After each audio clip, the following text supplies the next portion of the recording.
Hi, this is Kamera again. We're on day number 336.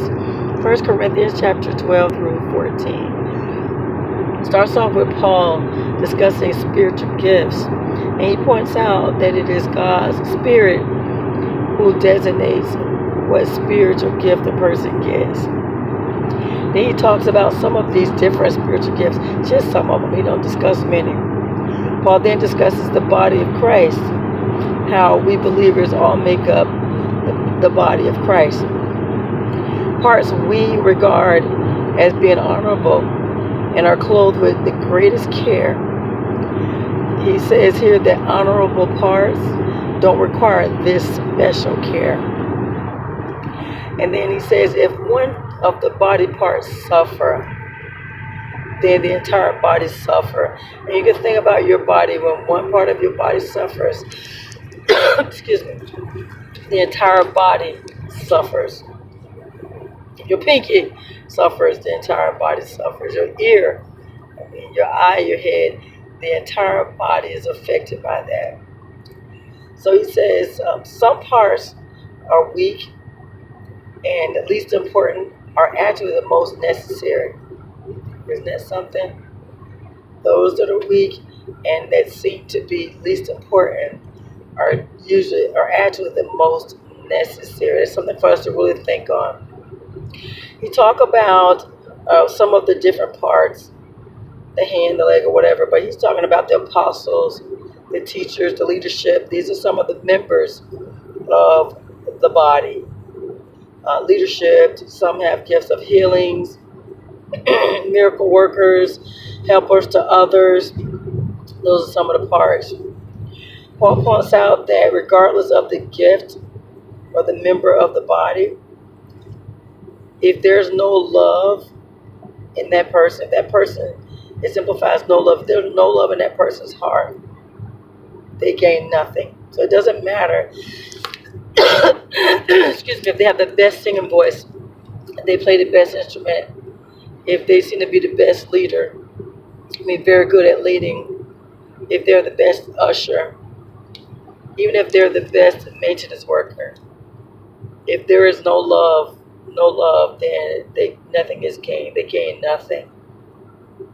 And so whatever we do, we need to do it as unto God. And there must be love first above it all. He points out that love is patient. Love is kind. It's not jealous. It's not boastful or pride. He says love is not rude or selfish. And it doesn't hold a grudge. Love never gives up. Love endures. And he says there's three that is greatest and will last forever. The other ones won't last forever.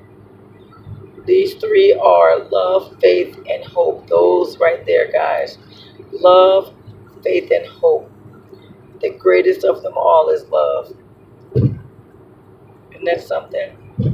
Paul talks about speaking in tongues. And he talks about prophecy as well. And he had a lot to say about speaking in tongues. For instance, you may have the ability to speak in tongues, but speaking in tongues is actually a conversation between you and God. And it'd be wise to ask God for the interpretation of those tongues. And he says, what good is speaking tongues in a group of people no one understands? A lot of times, if you don't know the interpretation, you don't even know what you're praying for in those tongues. And if there is tongues speaking in a crowd, then there has to be someone who can interpret the tongues. Isn't that something? And then he says prophecy is greater. Prophecy, in human terms, that is. I mean, who wouldn't think that speaking to God is most precious? But he's talking about where it benefits the someone. Where prophecy is concerned, it's for the entire body. It's for the person who the prophecy is for, and it benefits also the entire body. That's what it says about prophecy. Prophecy allows you to receive knowledge and revelation. Isn't that something? So it's good for the individual, and it's good for the entire body. And he also talks about the order in which you speak in the tongues there has to be some order, and there has to be order when speaking prophecy. So he does go through that as well. And he says, be eager to prophesy, and don't forbid speaking in tongues.